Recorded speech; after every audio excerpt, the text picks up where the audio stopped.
Joys of StreamYard. Okay, hey guys, good afternoon, good evening, good morning, wherever you are tuning in from around the world. I hope you are having a truly magical day.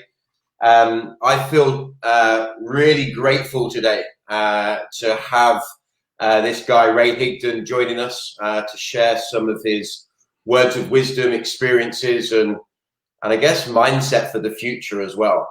Super excited. Hey Rob, hope you are well. Just really grateful. I'm pretty sure for those of you in the network marketing space like myself for the last, hey Ray, it's going to be 19 and a half years soon I've been in the industry, right? Which is pretty insane. But yeah. You were 5 or 6 years old, huh? Mate, that's right. Nearly in the womb. But yeah, just really super stoked, and as I said, really grateful to have I guess Ray's very much to me and many a legend in the industry, authored many successful best-selling books now, like freakishly successful social media for network marketers, freakishly successful leadership, which I absolutely love, for network marketers, obviously co-authoring Go for No, and I'm actually on the Audible now of your new book, Time, Money, Freedom. And mate, I've got to say, like, you do sound great, but your wife Jessica sounds so much better on Audible. I can't compete, man. We're on the same team.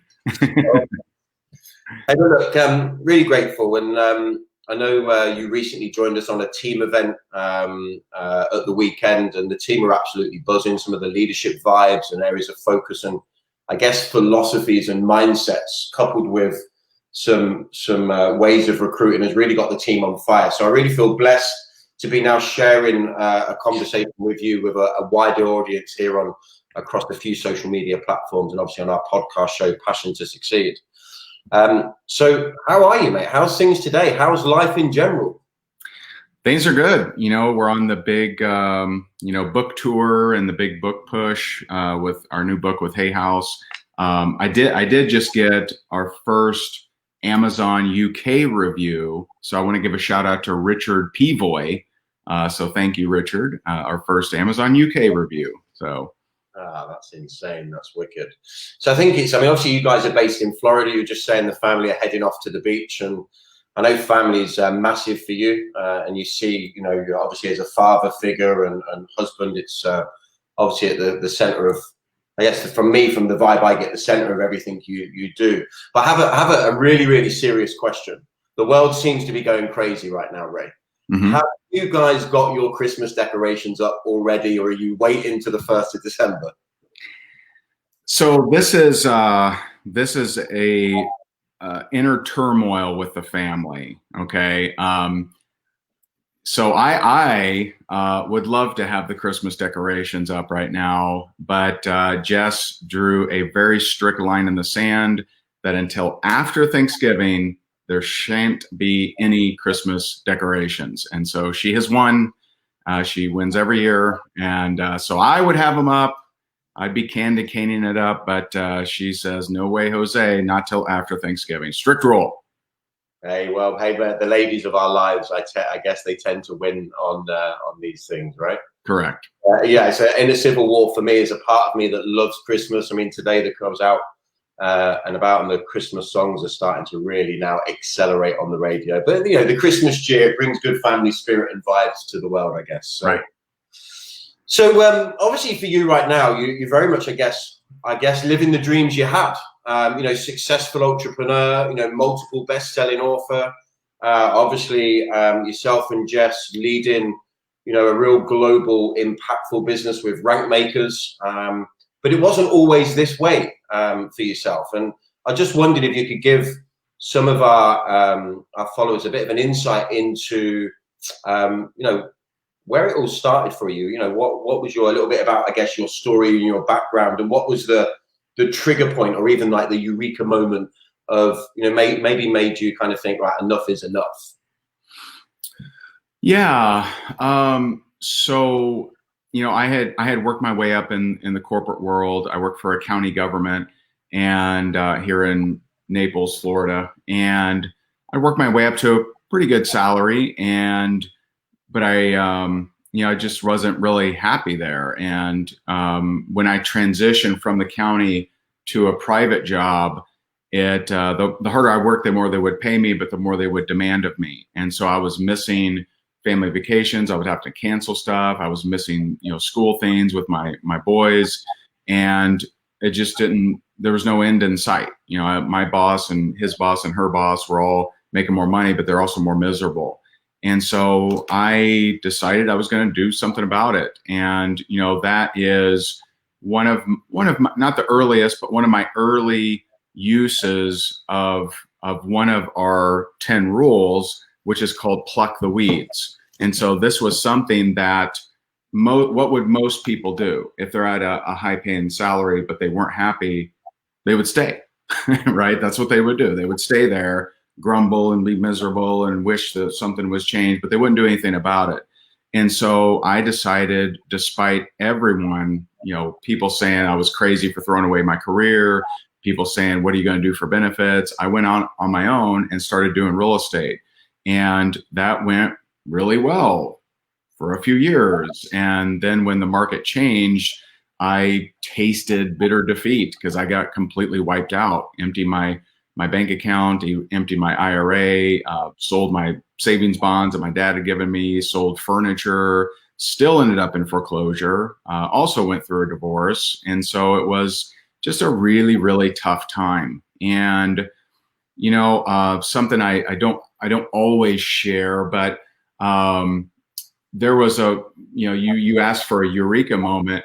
So here I was, dead broke, personal foreclosure, over $1 million in debt because I had leveraged my home, I had leveraged different investments, and I was really in a bad place. And I went to this seminar that I was hoping I would learn how to make some money and get back in the game. And what I realized was repair relationship with my dad was on a to-do list with no priority.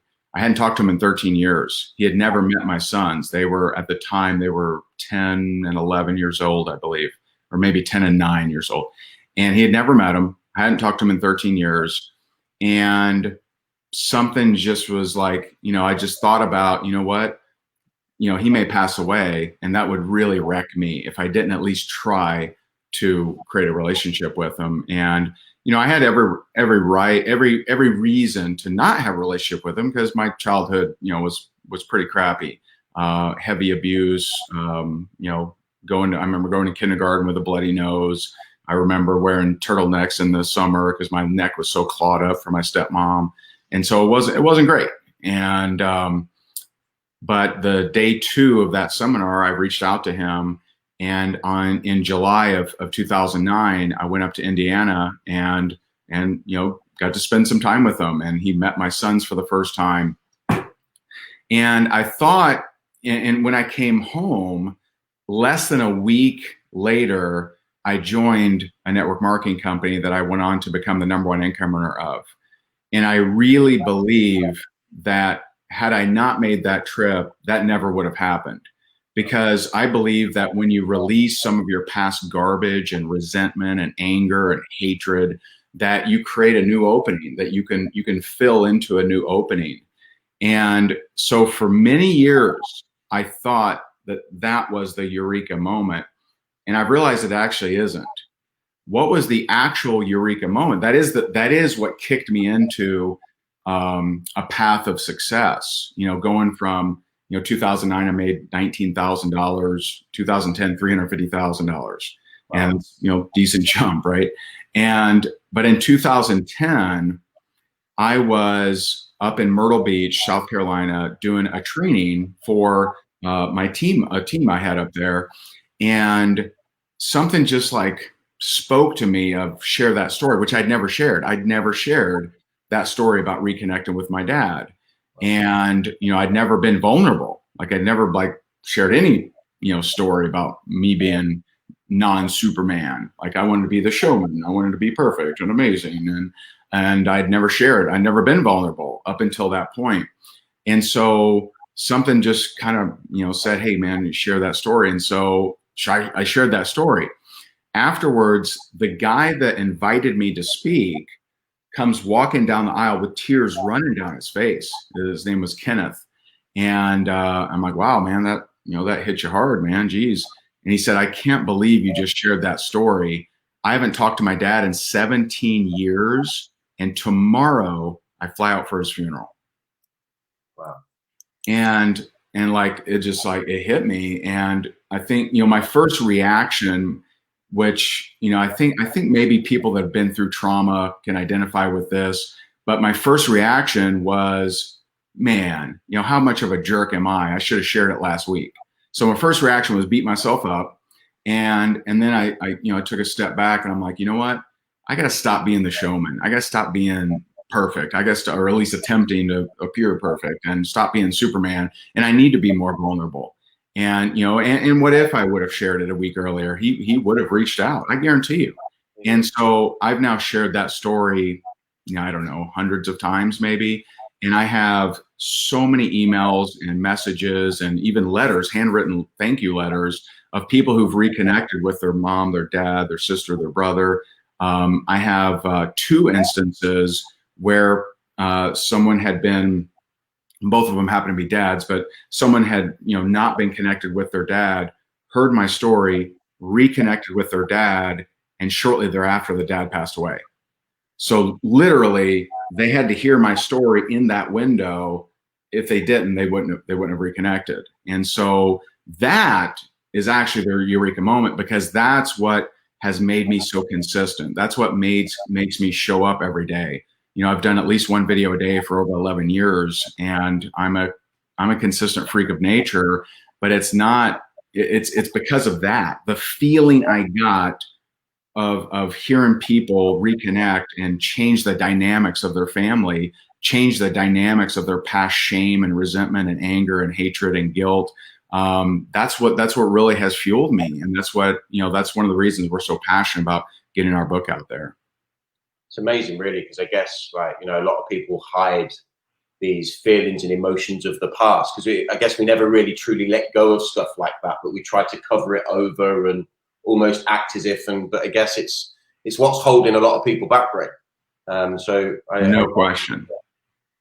And I thought I was over all this stuff, and just recently, I uncovered another part of me that was driving behavior in me that isn't congruent with who I want to be, and I'm happy to share that now that I've alley-ooped that. So we were, I don't know if I shared this with you when we were chatting. Did I share with you the Belize trip? No. Okay. All right. I didn't think so. So early this year, still having breakthroughs all these years later, right? Early this year, January, February, before, pandemic and everything, we were at a charity function, which, Jess and I are on the board for 2 different charities for children.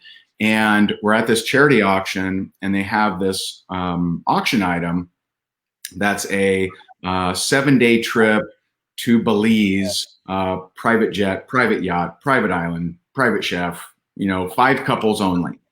And so the person describes it, and my wife is like, oh my God, that's right? She's all hot and bothered, and she's excited, and me, that sounded like sheer hell. Like, I heard that, and I'm just like, ooh, I don't want that, and I hid that. I didn't express it, because she's like, oh my God, she's shaking me, like, excited, and I'm like, oh man, I hope we don't win this. And afterwards, I'm driving home. And it was just, I just couldn't let go of it. I'm like, why am I this way, man? Like, why did she react like yippee, and I react like that was my worst nightmare? And so yet again, I decided that was something, that was a part of me that was incongruent with who I wanted to be. I don't want to be the, Debbie Downer. I don't want to be the, the dude that doesn't want to go on fun trips like that when my wife wants to. I want to be the best husband possible, because I know I got a catch. And so, I want to be leveling up always and try to catch up with her. And so I dug into that. And, I worked with a couple different of my, mindset coaches, and I'm like, well, why am I that way? And, with some very heavy digging, and, this is the process sometimes of plucking a weed, is I determined that or with help, I determined that this actually came from third grade. And in third grade, my teacher knew that something was not right. And I don't know what they saw, but they knew that something was not right. And I remember my teacher saying, "Hey, I'd like you to start meeting with the guidance counselor." And I'm like, okay, I don't know what that means, and, whatever. And so I start meeting with the guidance counselor, and, at first I really don't know what's going on. And, then she starts asking me questions about, my life and what's going on at home. And so I start sharing that, I'm, every morning I'm thrown against a closet. Every morning I'm stomped. I'm, constantly, beat on all the time. And I'm so, there were days where I was so hungry that I would steal frozen food out of the freezer when no one was looking and eat it frozen outside. And so just not a great experience. But you know what? Talking to someone actually felt good, because I'd never been able to talk to anybody. I wasn't allowed to have people over. I wasn't allowed to go to people's houses. So I'm literally on my own all the time, unless I'm being, beat. And so I share all this with her, and it feels good. It's nice, man, to share something.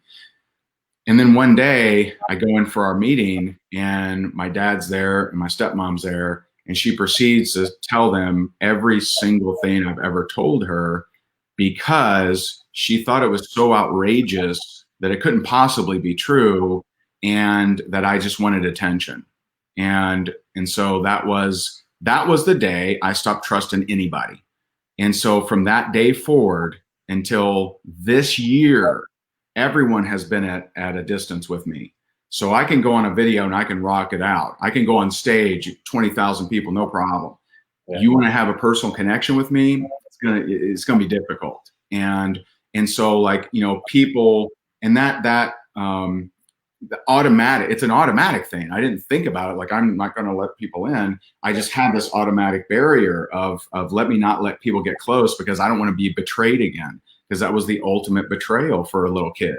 And so for all these years, I've had this wall up around anybody that wanted to get to know me more on a personal level. If you talk about business, sure, I'll talk about business. Personally, we ain't going to talk. And so the problem with that is, one, the obvious of, you don't have close connections with people. That's why I have, few close friends. And two, people misconstrue it. So I would go and speak at an event and just rush off to my hotel room because I had so much social anxiety. I didn't want to talk to people. But that's misconstrued. That's misconstrued as I'm better than them. Yeah. That I think that I have a big ego and that I'm some diva or something like that. It's actually the exact opposite. I was so worried about being hurt and so worried about being betrayed that I was scared to connect with anybody. It wasn't superior then. And so by me identifying, after it was a decent amount of work, identifying that issue and plucking that weed, I now have much better relationships already, and just in this past year, than I've ever had in my life. I actually look forward to connecting with people. I look forward to going to social gatherings where I used to really dread it, and it was only getting worse and worse, and I didn't know why. And so just constantly diving into how can you make all areas of your life congruent with who you want to be, and that's kind of the mission that that I'm always on. Hey, it's an amazing story, and I think, certainly me, I can feel the emotion, and I guess environment is everything. And I don't know, it just pops to my mind why we're chatting, because I think the world that I find ourselves in now, from a personal development, personal growth. I mean, I was quite blessed as a young lad, right? Because my parents were hard workers. I mean, they lost a couple of businesses. They come into network marketing. But my mum always believed in me. I remember having a couple of businesses thwarted at school by the headmaster, and them calling my mum in and reprimanding me. And my mum getting outside of the school, she's going, "There's my boy. There's a good lad. Don't do it at school." And so I think I was very lucky to have that environment. And you can almost sometimes take for granted the environment that we have now. And obviously yourself as a father, you'll be even more focused on having that environment of not just congruency, but love and passion and belief, and, building people. And I guess, certainly network marketing has opened my eyes to, building people, building relationships. And I think Andy Robbins is famous for saying, isn't he, the quality of our life lies within the quality of our relationships. But how many people are still not in the right environment is the worry. And I guess this is where you have an opportunity and others to really influence on a global stage, like with the launch of your new book, Time, Money and Freedom.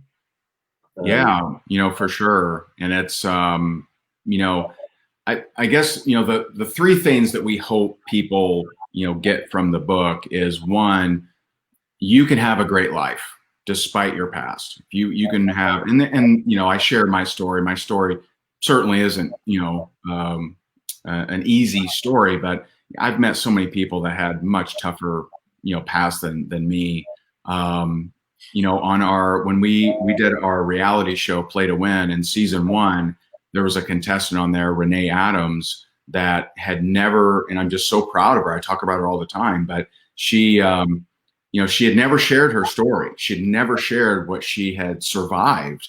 And she had survived not just sexual abuse as a young girl, not just physical abuse, but she was actually trafficked.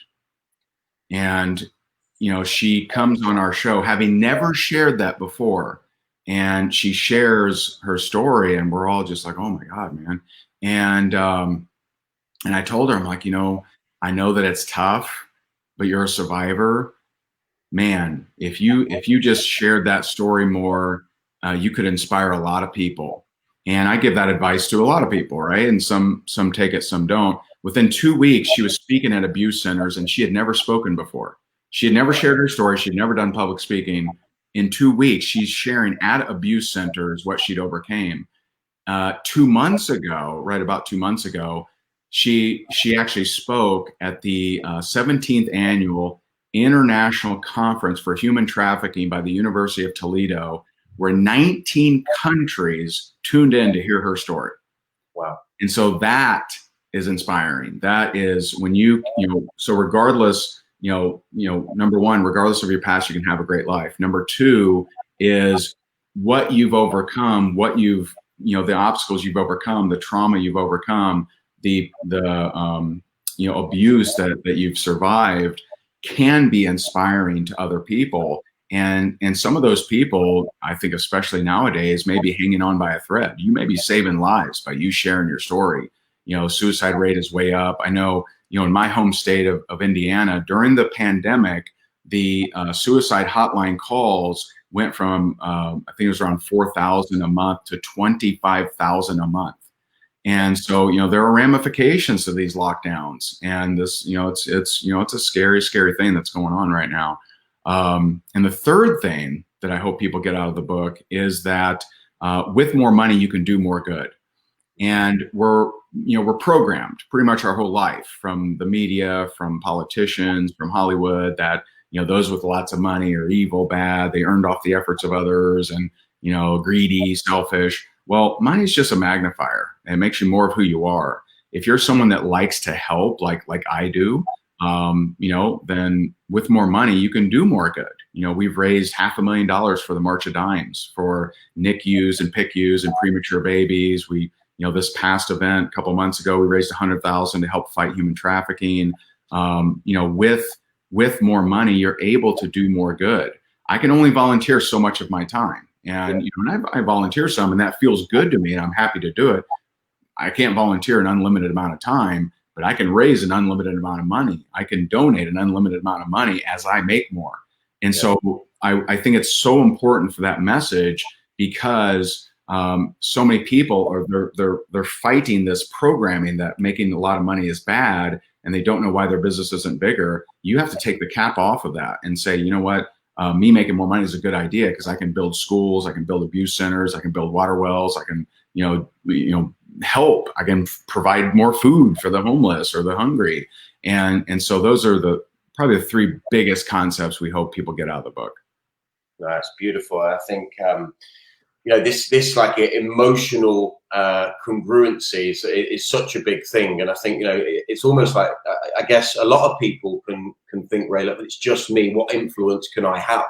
but we have a responsibility to, I guess, dare to succeed in business, develop ourselves and have that ripple of effect of change. And just before we kind of go ahead, I just want to let everyone know that's listening, whichever group and page. I think here we've got communication from people in a small closed leadership group. But if you're listening on the pages or through the podcast show, I want to inspire you all between now and the end of November to share this live video stream onto your profiles. Let's have a ripple effect of change globally.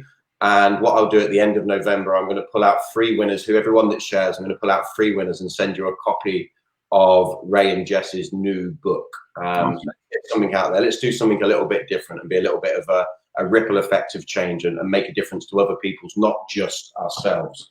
So just coming back to this emotional congruency, this is something that's really been a massive part of my journey. I've learned along the way, from kind of falling into the industry with like my selfish goals, dreams and ambitions, and realizing, it takes all of us to empower any one of us to succeed, and really, taking my mind off the money and focusing on the benefit of others, but then having a family. Now you've got 4 kids now, I believe, 2 older boys, your little girl, and your baby lad.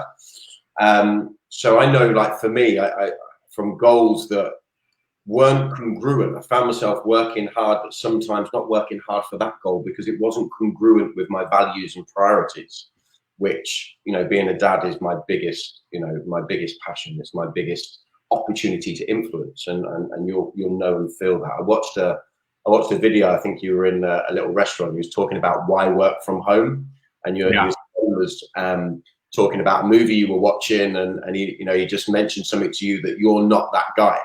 I think that's why to work from home. So I don't know if anyone jumps onto your website, rayhigdon.com. You can check it out and look at that a little bit more. But from your point of view and experience of mentoring and coaching people to have these breakthroughs, what kind of tips and advice could you maybe suggest for people to start to develop an emotional congruency with what's really important for them, who they are, and obviously, I guess, their values and priorities?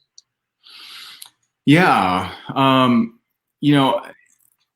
Too often we look at people that are, super successful and compare ourselves or whatever.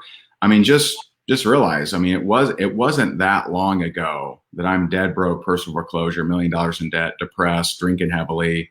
It wasn't that long ago. Didn't have a following, didn't have a brand. And so, it is a work in progress. You look at, there's so many people that didn't have fast success. Harrison Ford was 13 years as an actor before he got his first, starring role. And there were some weeks he had 50 auditions. That's Harrison Ford. Like, I think he's pretty good. Yeah. And so, like, why is it that we get upset when things don't happen overnight for us, but it's okay for Elvis Presley to be told to go back to being a truck driver? First time he performed at Opryland, he was told, go back to being a truck driver, you're no good. And so, like, why is that okay for him? And we know these stories, but it's not okay for us. And so know that, it isn't always easy, but it's worth it. And, like Oprah says, life is not a dress rehearsal. This is what you got. And so, if you're constantly quitting on your dreams, if you're constantly doubting your dreams, it's like, you don't get another shot at this, why not you? Why not go for it? Why not become the person that inspires others? And, kind of like what you were saying, when I first started, it was, I want to get out of debt. I feel like a loser, and I want to get out of debt. I'm sick of, my girlfriend, buying dinner, and that was Jess. Jess was dating me when I was dead broke. And so, I wanted, one of my goals was, get out of debt and spoil the hell out of her. And so, now we do that. Right. And that makes me feel good. You deserve to feel good, but you gotta be willing to show up on the days that you don't feel like it to earn that feel good. And I hope that you do. Too many people, like when I was leaving that job, I would tell people, what, they're like, why are you quitting your job? It's crazy. And I'd say, well, you know what, I'm kind of miserable. And they're like, yeah. And and I realized how many people were actually miserable that were around me that I never actually knew. Like I didn't know this. Like, oh, we're just all supposed to be miserable, and that's just how the masses think. That's why they, they arrive at retirement with hardly any money. They don't have great relationships, most, and so like you can create the life of your dreams, but you gotta stick to that. You gotta stick to following. And we have, in our book, we have the sub headline is 10 simple rules to redefine what's possible and radically reshape your life. And it's really the 10 rules that we followed to not just make more money, but also redefine our time and what that looks like, how to have a better, family dynamic. We talk about, how we overcame some of our arguments. Jess and I used to really clash about money. And what's interesting is we didn't clash when we were broke. We only clashed when we had money. And it was, that sounds strange. But there was, because two opposing ways of looking at money, and we would clash. And so, until that was addressed, there was this resentment that was growing, because unaddressed resentment never goes away. It only grows, and it permeates into other areas of the relationship. And so we talk about how we navigated that, and how how you can navigate tough conversations too. Hey, look, I love that. I haven't got to that stage on the Audible book yet, so I'm really interested, because actually it's a question of mine that I wanted to ask you, because I know, and we'll get back to like the introductory of your book. You talk about almost like why now, like being an entrepreneur, and maybe I want you to share some of your vibes with some of the network marketers on here, but other people that are maybe thinking about taking that step.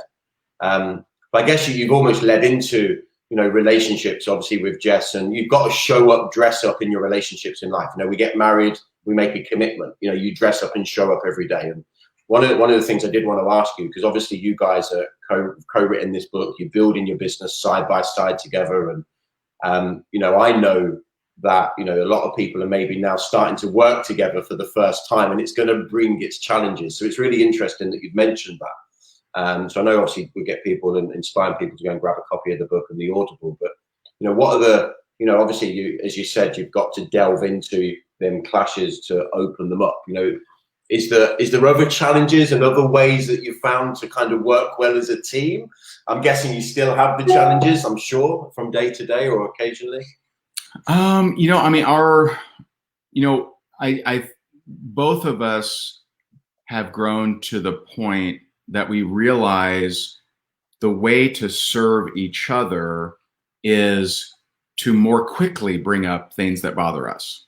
Mm-hmm. And, in the past, I wasn't that person. I would have something I didn't like, and I would just, I just hold on to it, and it wouldn't be great, and I wouldn't overly complain, but I wasn't great about it. And now, both of us realize that it's of service, that if I'm doing something that bothers her, if she's doing something that bothers me, it's of service to the relationship to actually bring that up. And so I'll give you the example, the main example from the book with us, because it's different for different couples. So when we were dead broke, and we just didn't fight about money, it just didn't have any, I guess. But when we started making money, it was a different dynamic. And so I remember there would be days where Jess may peek her head in the room and say, hey, bank account's down a little bit. And, she would just walk away, and that would kick off an emotion within me of, I need to work harder. I need to make more money. I'm not a man. Like, I'm not taking care of my woman. She's stressed and upset. And so that would trigger me to go into hyper mode of working my face off. And then she would peek in later and be like, man, you seem so stressed out. And I'm like, yeah, I'm stressed out. Like, no, man, you made this. And so she got to the point where, and she didn't realize this, that she's like triggering me, and I'm, working my face off. And, to her, it was just a casual mention. But it did have an undertone of fear. And the undertone of fear was she watched her mom go from making a very nice salary to losing it all. And so and this is a very common scenario of, if you have a family member, an aunt, uncle, mom, dad, whatever, if you have a family member that you watched make a lot of money and lose it, you actually will have sabotaging features that prevent you from making a lot of money because you don't want to lose it. You're more afraid of the loss of gaining and then losing than you are of staying broke. And so I've seen this in a lot of couples and a lot of people that they, if I hear it, I'll say, "Did you ever have a family member that lost a bunch of money?" And they're like, "Yeah." It's like weird for them that I know this, but I can tell the patterns. And so on her end, it's a fear of getting here and losing it. On my end, it's like I'm not being a man, and I'm not taking care of my woman and doing what I should be doing. And so it just wasn't good. And so one day I'm like, "Babe, when you say this, when you say that the bank account's down, this is how it makes me feel. It makes me feel like not a man." And she's like, "Oh my God, that's not what I'm meaning at all." And so, we discussed that and discussed, when you shine a light on resentment, it has the possibility of going away. When you don't, it does not go away ever. The untalked about does not go away. And so we figured out a plan. We figured out, okay, how do we solve this? Because you have a definite concern of making it and losing it. And so we put in different investment systems. And so, I really never know what's in the bank account. I don't even log in. I don't even have a login to it, I don't think. And, that's just not what, me looking at the bank account is not what drives me. But she is a very good steward of money. And so she's created all these different investment accounts and, different, ways of being a good steward of the money. And so she feels better. We're not having that kind of battle anymore. And we have a really an amazing relationship. If something comes up, it gets brought up as soon as possible versus, festering. And that's what happens with couples is, the person does something that the person starts resenting, and then they start resenting other things. And then they start noticing not why you're together or what attracted you to them in the first place. You start noticing all the areas that really bother you, that he chews with his mouth open, that he didn't take out the trash, that she nags or, whatever. And so, realize that you're on the same team. And so, it shouldn't be a competition of who's worse. And it shouldn't be a competition of a battle. You're on the same team and recognize that. Yeah, I love it. I appreciate that, because I think it's really important that people are going to have these challenges. And I think, as you said, not festering and to talk about them is really going to open them up and shine their light on resentment. So getting into, obviously, the book again, and really, I guess, the world we find ourselves in, just a few more moments of your time, because I'd really love to get you back to the beach with the family. Mm-hmm. But obviously, I guess we're in the age of the entrepreneur now, and I guess we have been for a few years. More and more people are getting braver, maybe with the internet. I think Forbes released some information recently that expect 5.2 million people to start an online business in the next 24 months. Wow. Here in the UK, 90% of people in whatever research was done have suggested that they don't want to return back to the office, which I think is pretty, understandable. Sure. So, the world we live in now, why now, Ray? Why should people be, getting courageous and, I guess, guts to kind of take that leap of faith? There's a lot of obvious answers there. This was the year that network marketing became the most sought after career on the planet. And, and it just so happens, my wife and I, we built and became the number one income earners in a company using social media, 11 years ago. Back then we were the black sheep.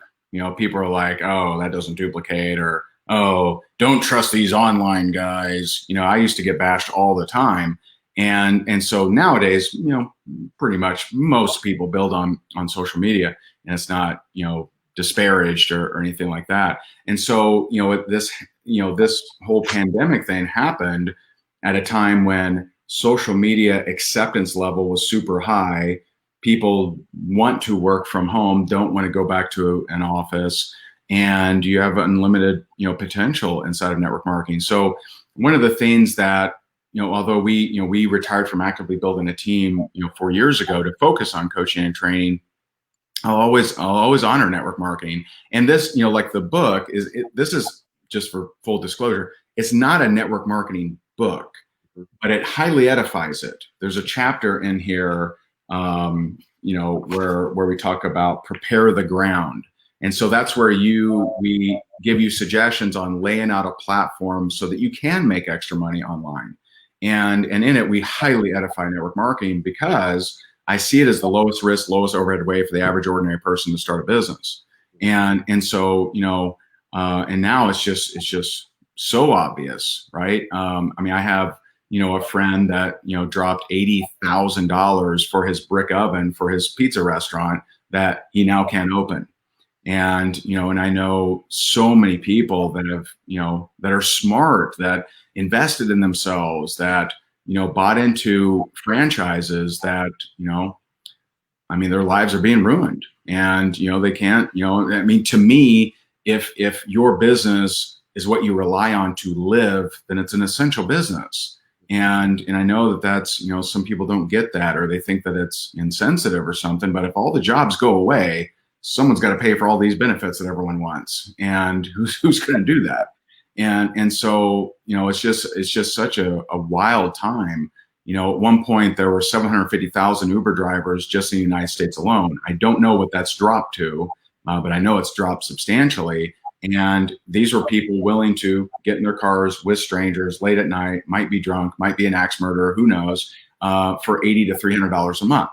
And so that you can easily make with network marketing from home using social media by following a simple system.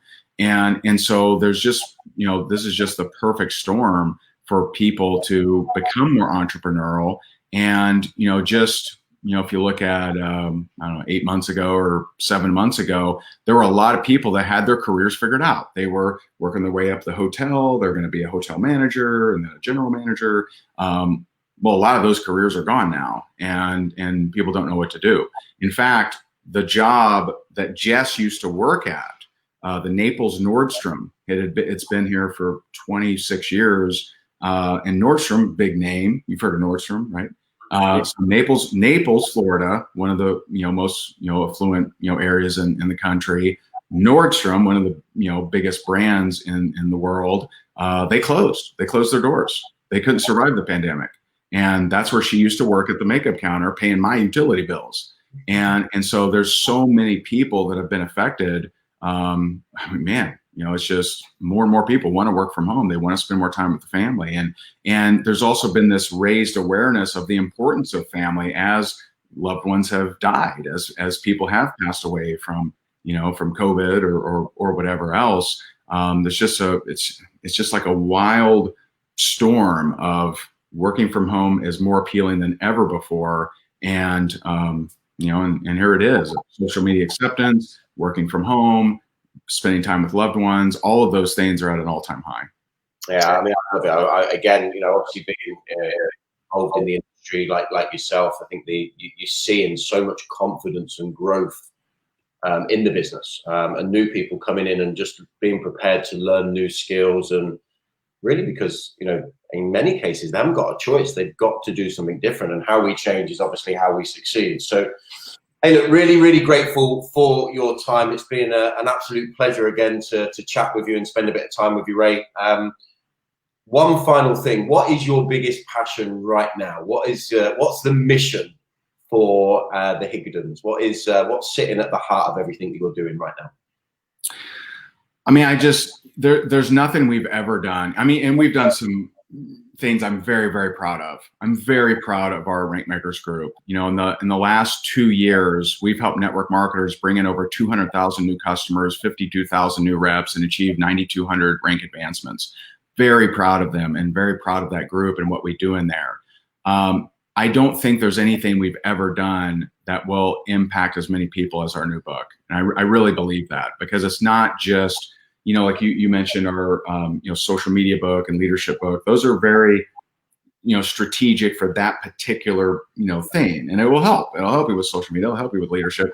This is how to transform your life. And I think more in, whether network marketer or not, I just think, my mission is to get that in the hands of as many people as possible to help people change their lives. And I really believe that. It's, that's definitely the current mission for a good amount of time, probably.